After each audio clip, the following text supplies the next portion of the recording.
নবম শ্রেণীর বাংলা ব্যাকরণের আজকে আমরা দ্বিতীয় অধ্যায় আলোচনায় আসব। দ্বিতীয় অধ্যায়তে 4টি পরিচ্ছেদ রয়েছে। 4টি পরিচ্ছেদ অর্থাৎ 4টি ভাগ করা আছে দ্বিতীয় অধ্যায়টিকে। পুরো দ্বিতীয় অধ্যায় জুড়ে রয়েছে কি শব্দের গঠন। শব্দের গঠন অর্থাৎ শব্দ কিভাবে গঠন হয়, শব্দ গঠনের বিধি বলো, কৌশল বলো, সে তো একটা দিক। যেমন সন্ধির ফলে শব্দ গঠন হয়, যেমন প্রত্যয়যুক্ত হয়ে শব্দ গঠন হয়, তারপর সমাসের ফলে শব্দ গঠন হয়, এরকম অনেকগুলো নিয়মে শব্দের গঠন হয়। তোমরা এর মধ্যে সন্ধি পড়েছো, তোমরা বিগত ক্লাসে সমাসও পড়েছো, কিছু কিছু প্রকৃতি প্রত্যয়ও পড়েছো ইত্যাদি। এবারে যেটা পড়বে 4টি ভাগকে একসঙ্গে নিয়ে শব্দের গঠন করবে। 4টি ভাগ কি কি?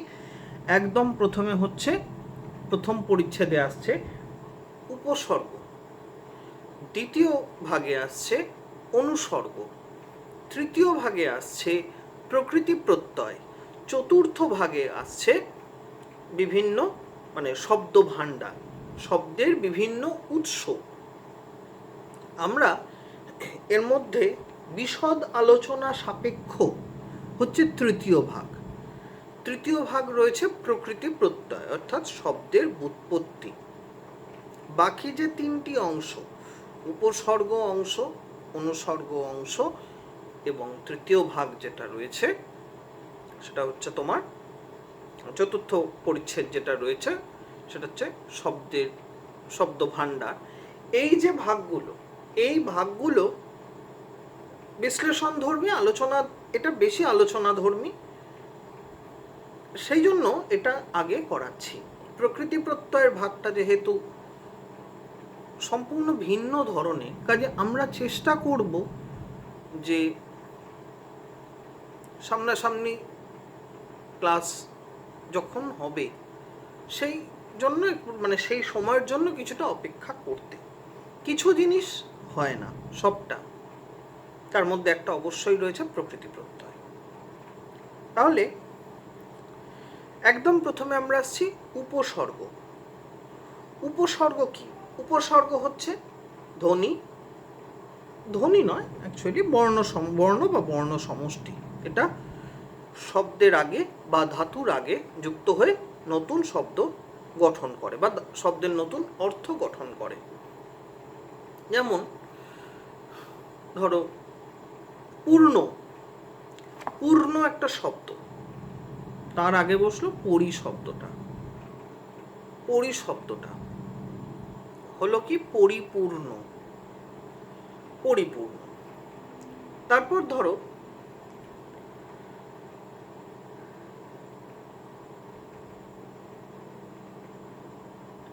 আহার শব্দটাই নিলাম, তোমাদের বইতে দিয়েছে আহার শব্দটা।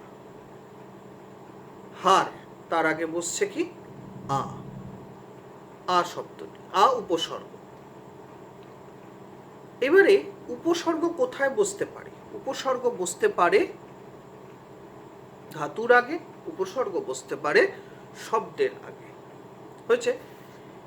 ধাতুর আগে উপসর্গ, যেমন ধরো সংহার, সম পূর্বক রি ধাতু, ঘং প্রত্যয়, ঘয় ঘং প্রত্যয়, রি ধাতু, সংহার।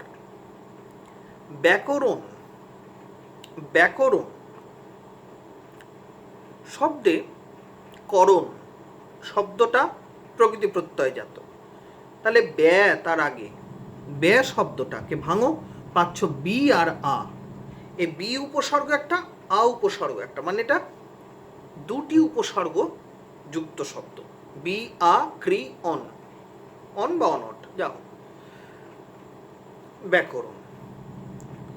এইভাবে এগুলো হচ্ছে ধাতু, ধাতুর আগে উপসর্গ বসছে, আর হচ্ছে শব্দের আগে বসছে। যেমন দিন, প্রতিদিন, দিন তার আগে শব্দ বসছে প্রতিদিন। এইভাবে হচ্ছে শব্দের আগে উপসর্গ। এইভাবে বাংলা শব্দ ভাণ্ডারে যে উপসর্গগুলো আমরা ব্যবহার করি সেই উপসর্গগুলিকে 3টি ভাগ করা হয়েছে।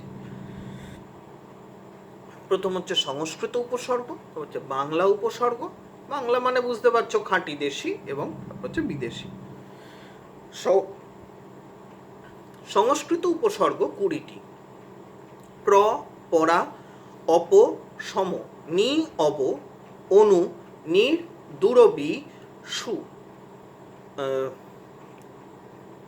নির্দূরবি, অধি, সু, উত, পরি, প্রতি, অভি, অতি, অপি, উপ, আ।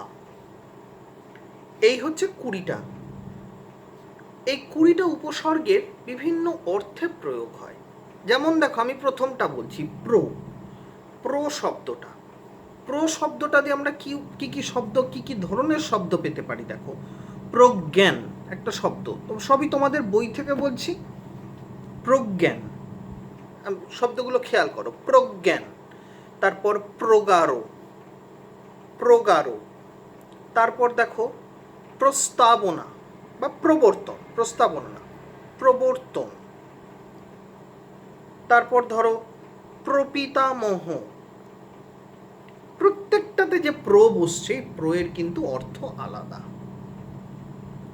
প্রয়ের কিন্তু অর্থ আলাদা। দেখো, একদম প্রথম আমরা যেটা বললাম প্রজ্ঞান, প্রকৃষ্ট রূপে জ্ঞান, অর্থাৎ এখানে প্রকৃষ্ট জ্ঞানকে বোঝানো হচ্ছে, অর্থাৎ সম্যক উৎকর্ষতা। দ্বিতীয় আমরা বললাম কি, প্রগাঢ়, গভীর, আধিক্য অর্থে। তৃতীয় কি বললাম? প্রবর্তন, প্রবর্তন অর্থাৎ কিছুর উপক্রম, কিছু শুরু, কিছু সূত্রপাত ঘটানো অর্থে। এবং তারপরে আমরা বলছি কি, প্রপিতামহ। মূল শব্দটা পিতামহ, পিতামহ আগে প্রটা বসছে, অর্থাৎ এটা হচ্ছে বিশেষ্যর পূর্বে বসছে, ঠিক আছে, বিশেষ্যকে নির্দেশ করছে, অর্থাৎ ইংরেজিতে আমরা যেটাকে প্রি মডিফায়ার বলতে পারি। নেক্সট, পরাও ঠিক দেখো, পরাজয়, জয়, পরাজয়, তাহলে পরাজয় দিয়ে কি বোঝানো হলো? বৈপরীত্য বোঝানো হলো। পরাক্রান্ত, এবার পরের শব্দটা দেখো, পরাক্রান্ত, তাহলে পরাজয় আর পরাক্রান্ত দুটোতেই কিন্তু পরা, পরা, এই পরা উপসর্গ রয়েছে।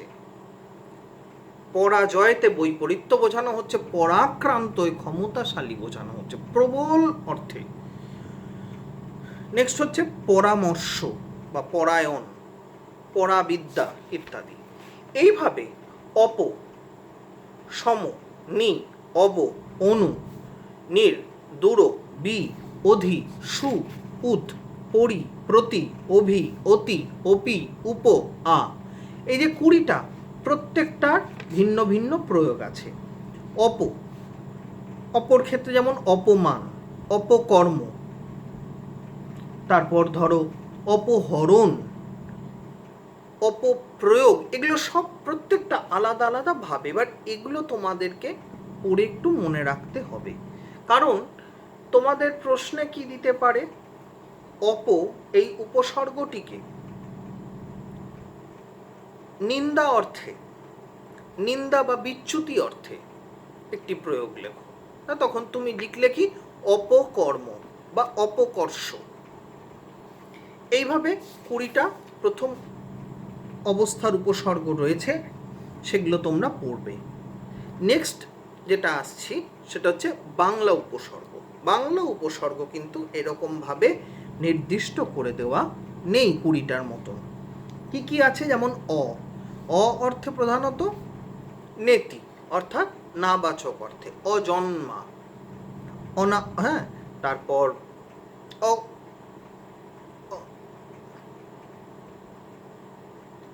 অকেজো, অকেজো, অনাবৃষ্টি, অনাহার, দিয়ে আচমকা, আকাল, দিয়ে কুকথা, কুনজর, দিয়ে নিখরচা, নিখুঁত, না দিয়ে নাবালিকা, নাবালক, নামঞ্জুর, দিয়ে বিদেশ। এইভাবে সু, খেয়াল রাখবে একটা কথা, সে যে প্রয়োগটা করবে সু, সু, এটা যা একদিকে দেখো যেমন বাংলা উপসর্গ হিসেবে রয়েছে, আবার একদিকে রয়েছে কিন্তু তৎসম উপসর্গ রূপে সুনাম। সুনাম এক্ষেত্রে এটা কিন্তু সুটা বাংলা উপসর্গ, কিন্তু সুলভ, সুজন, এখানে কিন্তু সুটা হচ্ছে আবার তৎসম উপসর্গ, এটা মনে রাখবে। ঠিক আছে, ভর দুপুর, ভর সন্ধ্যা, রাম ছাগল ইত্যাদি নানা রকম উপসর্গগুলো আছে। নেক্সট আসছি আমরা বিদেশি উপসর্গ। প্রথম তার মধ্যে ইংরেজি উপসর্গ, full, half, head, full pant, half pant, হ্যাঁ, হেডমাস্টার।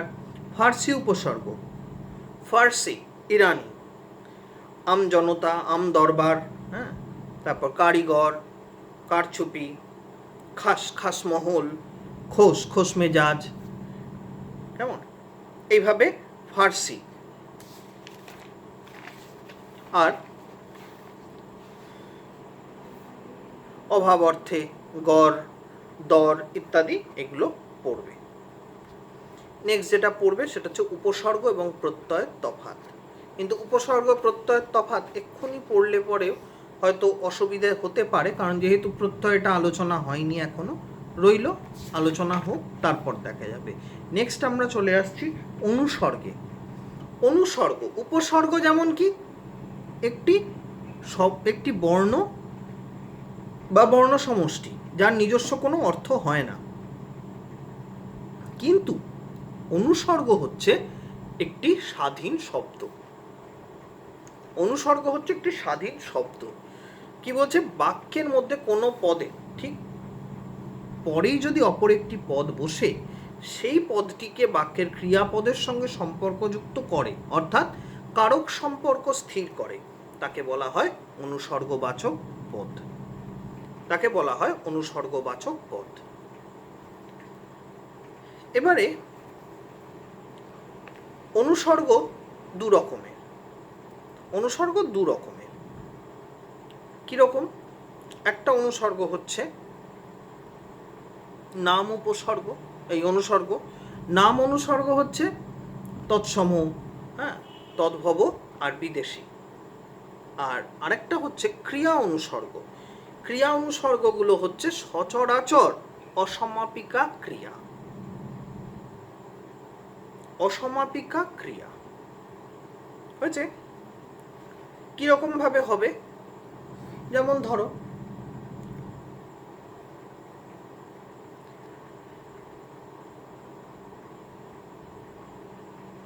এই কথা বলে তিনি চলে গেলেন। এই কথা বলে, কথা বিশেষ্য পদ, বলে তিনি চলে গেলেন, বলেটা, এটা কিন্তু ক্রিয়াবাচক অনুসর্গ হিসেবে ব্যবহার হলো।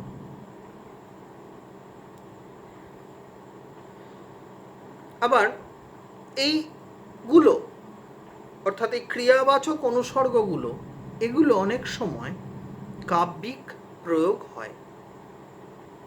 হ্যাঁ, যেমন ধরো লাগিয়া, লেগে থেকে লাগি, জারি লাগি বসে আছি সকল রাত্রি বেলা, রবীন্দ্রনাথের লেখা।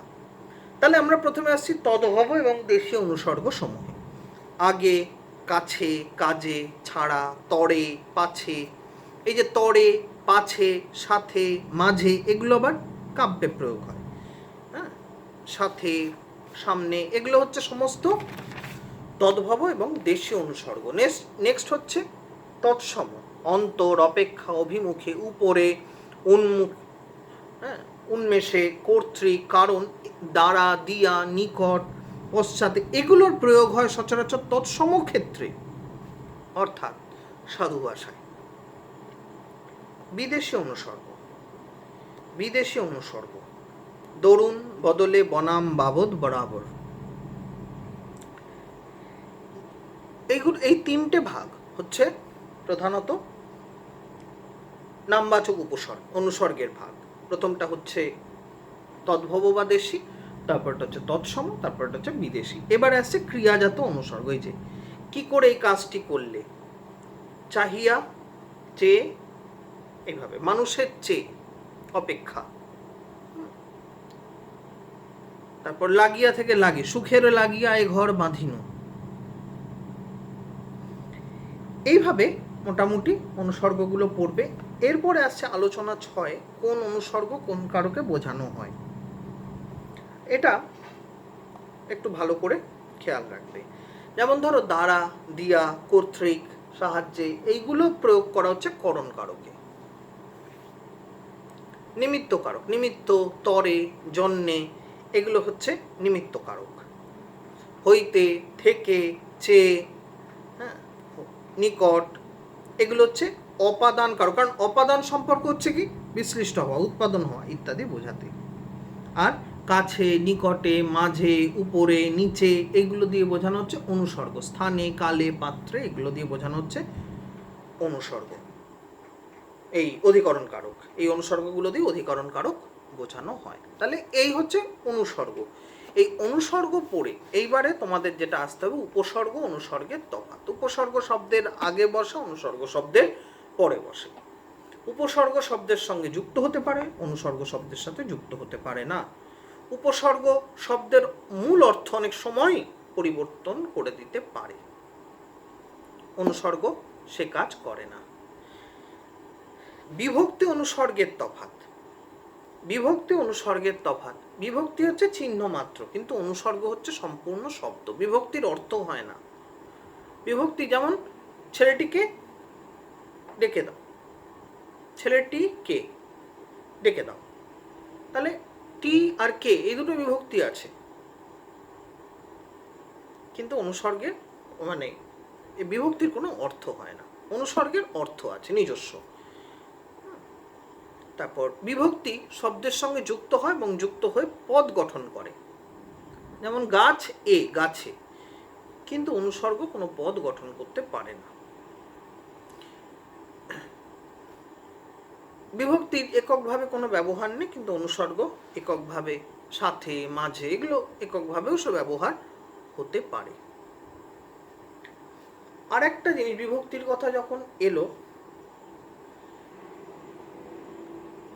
তির্যক বিভক্তি বলে একটা বিভক্তি আছে, জানো তো? তির্যক বিভক্তি। তির্যক বিভক্তি হচ্ছে কি, যে বিভক্তি সবার সঙ্গে ব্যবহার হয়, সব কারকে, কর্তৃকর্ম, করণ, নিমিত্ত, অপাদান, অধিকরণ, একে বলা হয় তির্যক বিভক্তি। সেটার উদাহরণ বলবো। এই গেল দ্বিতীয়। এবার তৃতীয় অংশে আসছি। তৃতীয় অংশে রয়েছে শব্দ ভাণ্ডার, বাংলা শব্দ ভাণ্ডার।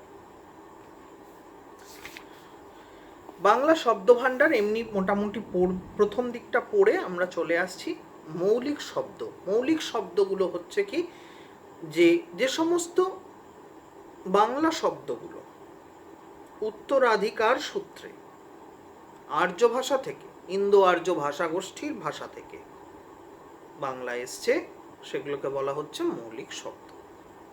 এই মৌলিক শব্দের ভাষা শব্দকে তিনটি ভাগ করা হয়েছে: তৎসম, অর্ধ তৎসম এবং তদ্ভব। তৎসম শব্দ প্রথম আসছে। তৎসম শব্দ হচ্ছে কি না, যে সমস্ত শব্দ সংস্কৃত ভাষা থেকে, আমি তোমাদের এই ব্যাপারে একটা জিনিস বলবো, খুব ভালো হয় যদি তোমাদের কাছে পুরনো ক্লাসের ক্লাস 7-এর বাংলা ব্যাকরণ বইটা যদি থাকে, হ্যাঁ, খুব ভালো হয়। তাহলে যাই হোক, সংস্কৃত ভাষা থেকে অপরিবর্তিত আকারে বাংলা শব্দ ভাণ্ডারে গৃহীত হয়েছে, সেগুলোকেই বলা হচ্ছে তৎসম শব্দ। কোনো পরিবর্তন ঘটেনি। পিতা, মাতা, বন্ধু, পাহাড়, পর্বত, নদী ইত্যাদি। এই তৎসম শব্দ যেগুলো ব্যাকরণে যেগুলো সরাসরি গৃহীত হয়েছে, এগুলোকে বলা হচ্ছে সিদ্ধ তৎসম শব্দ। আরেকটা হচ্ছে অসিদ্ধ। অসিদ্ধ অর্থাৎ যেগুলো গৃহীত হওয়ার মানে শব্দ ভাণ্ডারে গৃহীত হয়েছে, কিন্তু কোনো লিখিতভাবে সেগুলোর কোনো উপস্থিতির কথা জানতে পারা যায় না। যেমন কৃষাণ, ঘর, ডাল, চাল ইত্যাদি। নেক্সট আসছি আমরা অর্ধ তৎসম শব্দ। অর্ধ তৎসম শব্দ, অর্ধ তৎসম শব্দ কাকে বলা হচ্ছে? অর্ধ তৎসম শব্দ হচ্ছে ভগ্ন বা অর্ধ তৎসম শব্দ। আমি এই বিষয়ে আমি সংজ্ঞার জন্য কিন্তু ক্লাস 7-এর বইটাই ফলো করছি। যে সমস্ত তৎসম শব্দ বাংলা ভাষায় অবিকৃতভাবে গৃহীত হবার পরে উচ্চারণ বিকৃতির কারণে রূপ বদলেছে, অর্থাৎ সেগুলো বাংলা ভাষাতে আসার পর মানুষ যে উচ্চারণ করেছে, উচ্চারণকালে সবটা ঠিক উচ্চারণ করতে পারেনি। যেমন সূর্য থেকে সূর্যি হয়ে গেছে, সূর্যি, কর্ম থেকে কম্ম, এটাই কিন্তু শব্দ মানে হিসেবে গৃহীত শব্দ হিসেবে চলছে, কারণে রূপ বদলেছে, উচ্চারণ বিকৃতির কারণে রূপ বদলেছে, তাকে বলা হচ্ছে অর্ধ তৎসম বা ভগ্ন তৎসম শব্দ। যেমন গৃহস্থ থেকে গেরস্থ, বৃহস্পতি থেকে বৃহস্পতি, এগুলো। নেক্সট আসছি হচ্ছে, আচ্ছা আর একটা খানে, ঠিক আছে, তদ্ভব শব্দ। এবারে আসছে তদ্ভব শব্দ। যে সমস্ত শব্দ সংস্কৃত শব্দ ভাণ্ডার থেকে ভাষাগত বিবর্তনের পথে বাংলায় আসার সময় মৈথিলি, অবহট্ঠ, পালি বা প্রাকৃত বা এক কথায় প্রাকৃত, অপভ্রংশ ইত্যাদি স্তরগুলোর মধ্যে দিয়ে পরিবর্তিত হয়ে বাংলা ভাষার শব্দ ভাণ্ডারে স্থান লাভ করেছে, সেগুলিকেই বলা হচ্ছে তদ্ভব শব্দ। যেমন গাত্র, গা, গা, মৎস্য, মৎস্য, মাছ, ঠিক আছে, কাষ্ঠ, কাষ্ঠ, কাঠ, এইভাবে। এই যে তদ্ভব শব্দগুলো, এই তদ্ভব শব্দগুলোকে দুটো ভাগ করা যাচ্ছে। একটা ভাগকে বলা হচ্ছে সাধারণ বা নিজস্ব তদ্ভব শব্দ, যেগুলো সংস্কৃত থেকে এসছে এবং স্বাভাবিকভাবে উচ্চারণ বিকৃতির ফলে পরিবর্তিত হয়েছে। যেমন উষ্ট্র, উট্ট, উট। তারপর মনে করে দেখো একটা, দ্বীপ শলাকা, দ্বীপ শল্যই, দিয়াশলাই, দেশলাই। গবিষ্ঠা, গৈঠা, গৈধা, গুঠা, ঘুঁটা থেকে ঘুঁটে লাস্ট অব্দি, এগুলো হচ্ছে নিজস্ব তদ্ভব শব্দ। তারপরে আর একটা তদ্ভব শব্দের ভাগ রয়েছে, যে ক্ষেত্রে এই ধরনের তদ্ভব শব্দ,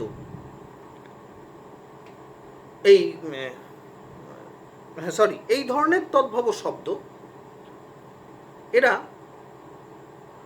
রূপান্তরিত হয়েছে কিভাবে না, এরা রূপান্তরিত হয়েছে অন্য কোনো বিদেশি ভাষা থেকে, এরা সংস্কৃতে আগে এসছে। তোমাদের বইতে বলছে দেখো, যেসব শব্দ ইন্দো ইউরোপীয় বংশের বা অন্য কোনো বংশের ভাষা থেকে সংস্কৃতে এসেছিল এবং তারপর সেটা প্রাকৃতের মাধ্যমে, সবসময় মনে রাখতে হবে তদ্ভব শব্দে সবসময় একটি মধ্যবর্তী প্রাকৃত পর্যায় থাকতেই হবে। প্রাকৃতের মাধ্যমে বিবর্তিত হয়ে বাংলায় এসছে এই সমস্ত শব্দকে বলা হচ্ছে কৃতঋণ তদ্ভব শব্দ বা রূপান্তরিত তদ্ভব শব্দ। কৃতঋণ বা রূপান্তরিত তদ্ভব শব্দ। যেমন গ্রিক থেকে এসছে সুরিংস থেকে এসছে সংস্কৃতে সুরঙ্গ, তারপর প্রাকৃতও সুরঙ্গ, বাংলাতেও সুরঙ্গ। তুর্কি থেকে এসছে তিগির সংস্কৃতে এসছে কিভাবে, ঠক্কর, তার থেকে প্রাকৃত রূপ হয়েছে ঠক্কুর, থেকে বাংলায় এসছে ঠাকুর, ঠিক আছে। তারপর মঙ্গোলিয়ান গোষ্ঠী, এই অস্ট্রিক গোষ্ঠীর উড়ুম্বর থেকে ডুমুর, উড়ুম্বর থেকে ডুম্বর, থেকে উড়ুম্বর থেকে ডুম্বর থেকে ডুমুর, এভাবে। তাহলে এগুলোকে বলা হচ্ছে কৃতঋণ তদ্ভব শব্দ। কৃতঋণ অর্থাৎ ঋণ করা হয়েছে। নেক্সট আমরা আসছি আগন্তুক শব্দ, আগন্তুক বা বিদেশাগত শব্দ। এক্ষেত্রে আমরা ডক্টর রামেশ্বর সরবির সংজ্ঞা দেখি, যে সমস্ত শব্দ সংস্কৃতের নিজস্ব উৎস থেকে অন্য ভাষা থেকে সংস্কৃত হয়ে আসে, অর্থাৎ সংস্কৃতের সঙ্গে যাদের কোনো সম্পর্ক নেই, অন্য ভাষার থেকে সরাসরি বাংলা এসছে, সেগুলোকে বলা হচ্ছে কৃতঋণ শব্দ। এক্ষেত্রে তোমরা দেখবে দেশি শব্দ কিছু আছে, বিদেশি শব্দ এটাই প্রধান। তুর্কি শব্দ, ফার্সি শব্দ, পর্তুগিজ শব্দ, আরবি শব্দ, এছাড়া ওলন্দাজ, জার্মান, জাপান, ইংরেজি, পেরু, আফ্রিকান ইত্যাদি শব্দ বাংলায় গৃহীত হয়েছে। নেক্সট হচ্ছে কতগুলো বাংলা ভিন্ন, কতগুলো ভারতীয় বা প্রাদেশিক শব্দ আমাদের এসছে। যেমন হিন্দির থেকে এসছে পয়লা, দোসরা, তেসরা, ঝান্ডা, কুয়াশা, গুজব, থানা, চুড়িদার, ভোর, কচুরি, চিঠি ইত্যাদি। গুজরাটির থেকে এসছে খাদি, তকলি, হরতাল প্রভৃতি। খাদি শব্দটা কিন্তু গুজরাটি শব্দ। মারাঠি থেকে এসছে দেখো চৌথ, বর্গি, চামচা, পেশোয়া ইত্যাদি শব্দ। তামিল থেকে এসছে চুরুট, ভিটা ইত্যাদি। এইভাবে বাংলার বাইরের থেকেও একই দেশের কিন্তু অন্যান্য প্রভিন্স থেকে শব্দগুলো এসে বাংলায় গৃহীত হয়েছে। নেক্সট যেটা আমরা পড়বো সেটা হচ্ছে নবগঠিত শব্দ। কিছু শব্দ আছে সেগুলো বিদেশি ভাষার থেকে অনুবাদ করার সময় বাংলা ভাষা অনুবাদ করার ফলে নতুন শব্দের জন্ম হয়েছে, কিন্তু সেগুলোর প্রকৃতপক্ষে কোনো বাংলা হয় না। যেমন চেয়ার, কেদারা, অ্যাস্ট্রে, ভস্যপাত্র হয় না এগুলো, কিন্তু সেগুলো করা হয়েছে। একটি শব্দের সঙ্গে সাদৃশ্য অনুসারে আরেকটি শব্দ গঠন করা হয়েছে। যেমন ধরো অরণ্যানীর সঙ্গে বনানী, ঠিক আছে। ভাঙানিয়া শব্দের সাদৃশ্য করে তৈরি হয়েছে জাগানিয়া শব্দ। জাগানিয়া এটা এক ধরনের, এগুলো বলা হচ্ছে কি ভাব অনুসারে নবগঠিত শব্দ বা সাদৃশ্যবোধক শব্দ। নেক্সট আসছি আমরা, এটা দরকারি, জোড় কলম শব্দ। জোড় কলম শব্দ কি না, জোড় কলম শব্দ হচ্ছে যখন দুটো অর্থপূর্ণ শব্দ তারা পরস্পর মিলিত হয়, কিন্তু মিলিত হয়ে তারা একটি অনর্থক, অর্থহীন একটি শব্দ গঠন করে। হ্যাঁ, যেমন বক আর কচ্ছপ, বকচ্ছপ কোনো শব্দই না। হাঁস ঝাড়ু, হাঁস সজাড়ু মিলে তৈরি হলো হাঁস ঝাড়ু। এগুলোকে বলা হচ্ছে জোড় কলম শব্দ। নেক্সট আসছে মুন্ডমাল শব্দ। মুন্ডমাল শব্দ নামটি দিয়েছেন ডক্টর সুকুমার সেন। যেমন অর্থাৎ কি খুব শর্ট টার্মগুলোকে ইউজ করে বানানো মুন্ডমাল শব্দ। যেমন ধরো ভিআইপি, ভেরি ইম্পর্টেন্ট পার্সন। তারপর MLA, member of legislative assembly, বাংলাতেও আছে। যেমন লসাগু, লঘিষ্ঠ সাধারণ গুণিতক, এরকম। এগুলোকে বলা হচ্ছে মুন্ডমাল শব্দ। কিছু আছে ইতর শব্দ, পেঁদানো, গেঁজানো, এই ধরনের কিছু শব্দকে বলা হচ্ছে কি ইতর শব্দ। ইতর শব্দ নয় পুরোপুরি, তোমরা কিন্তু এটা অলরেডি পড়েছো। হ্যাঁ, কালীপ্রসন্ন সিংহের লেখায় উত্তম পেঁচার নকশায় কিন্তু এই সমস্ত পেঁদানো, গেঁজানো এই ধরনের শব্দকে অনেক ব্যবহার করা, নব সৃষ্টিতে তোমরা পড়েছো, এটা ব্যবহার করা হয়েছে। নেক্সট হচ্ছে খণ্ডিত শব্দ। খণ্ডিত শব্দ হচ্ছে বড় একটি ইংরেজি শব্দ বা ভিন্ন ভাষার শব্দ, সেখান থেকে খানিকটা নেওয়া হচ্ছে। টেলিফোন থেকে ফোন, ঠিক আছে, এরোপ্লেন থেকে প্লেন, মাইক্রোফোন থেকে মাইক, মোটর বাইক থেকে বাইক, এরকম। আর রয়েছে কি সংকর শব্দ। অনেক সময় দুটি তৎসম বা তৎসম তদ্ভব বা বিদেশি দুটো এই শব্দ মিলে যে সব ধরনের শব্দ গঠন করে তাকেই বলা হচ্ছে মিশ্র শব্দ। হ্যাঁ, যেমন ধরো তৎসম তদ্ভব মিলে তৈরি করলো কি, তৎসম হচ্ছে আকাশগঙ্গা, সেখান থেকে তৈরি হয়ে গেল আকাশগান, কাজললতা। তৎসমর সঙ্গে দেশি শব্দ মিলে তৈরি করলো কি জলঢাকা। তদ্ভব আর বিদেশি শব্দ তৈরি হলো কি হাট বাজার। বিদেশি এর সঙ্গে আসছে বিদেশি প্রত্যয়যুক্ত মিশ্র শব্দ, পণ্ডিতগিরি, দোকানদার, ঘুষখোর, বাজিকর ইত্যাদি। আবার বিদেশি উপসর্গযুক্ত মিশ্র শব্দ, বেকসুর, বেহদ্দ, এগুলো বিদেশি উপসর্গ কিন্তু, গড়হাজির, গড়মিল ইত্যাদি। এইভাবে বাংলা শব্দ ভাণ্ডার সমৃদ্ধ হয়ে উঠেছে প্রত্যেকটা সময় বিভিন্নভাবে শব্দের মিলনের ফলে।